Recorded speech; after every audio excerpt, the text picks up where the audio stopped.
అధ్యాయము 5వ వచనము.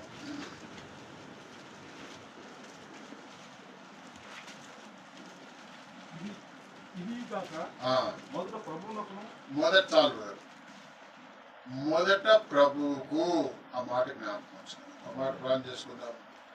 కృపగల తండ్రి, మీ ఘనమైన పాదములు వందనాలు స్తోత్రాలు చెల్లిస్తున్నాము. ఈ మొదటి ఆదివారం నూతన సంవత్సరంలో మొదటి ప్రభువుకు అనేది జ్ఞాపకం ఉంచుకోండి. మాట కొన్ని విషయాలు నేను చెప్తాను. ఆ మాటలు మొదట దేనికి అనే సంగతిలో మొదట ప్రభువుకు అనేది జ్ఞాపకం ఉంచుకున్నాం. కాబట్టి మొదట ఏది ప్రభుకి ఇష్టమో అది ఆశీర్వాదకరంగా ఉంటుంది. సాధారణంగా ప్రభు నెరవేరినటువంటి ఇతరులు కూడా మొదట దేవునికి ఇవ్వాలనేటువంటి ఇలాంటి కలిగి ఉంటారు. నేను మరి ఆ కథలను చెప్పుకుంటూ పోతే మనకు ఆలస్యం అవుతుంది. నేను చిన్నప్పుడే, మా అమ్మ చిన్నప్పుడు చనిపోయింది కాబట్టి చిన్నప్పుడే మరి మైలు నడుచుకుంటూ పోయేవారు. మా అమ్మమ్మ ఊరి నుంచి మా ఊరికి వెళ్ళాలంటే 30-34 కిలోమీటర్లు ఉంటుంది. అది నడుచుకుంటే పోయాను. చిన్నప్పుడు ఎప్పుడు 10 సంవత్సరాలు 9 సంవత్సరాల వయసులోనే నడుచుకుంటూ పోతుంటే మా అమ్మమ్మ ఒక సది కట్టిస్తాడు. అప్పుడు సది అంటే ఏంటంటే అన్నం వండి, వేడి అన్నం వండి దాంట్లో చింతపండు తొక్కు పెడతారు. మనం అప్పటికప్పుడు చింతపండు తొక్కులు దాంట్లో పెట్టి బట్టలు కట్టిస్తారు.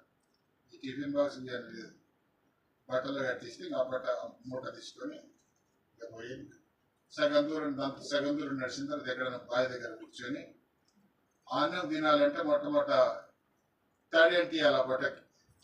ఆ మూట ఇప్పకం ఉండేది. ఎందుకంటే అన్నం మొత్తం దానికి అంటుకుంటుంది కాబట్టి వేళ్ళపూల పక్కన తడి అంటిస్తే ఆ మెతుకులన్నీ అంటుకోకుండా ఉంటాయి. మొట్టమొదటి ఆ నీళ్ళతో తడి అంటించేసి ఆ మూటకి బట్ట, ఆ తర్వాత బట్ట పరుచుకొని ఆ బట్టలోనే అన్నం తినేసేసి తినక ముందు ఒక ముద్ద తీసి బాగా చేసి ఏం చేసి చెప్పండి.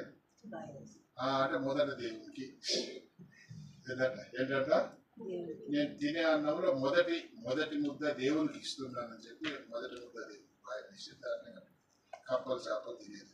దేవుడు తినేది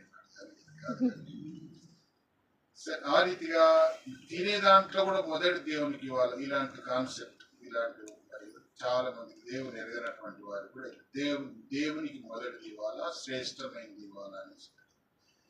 అయితే ఇక్కడ పేదవారైనట్టు కొంతమంది ప్రజలు ఉన్నారు.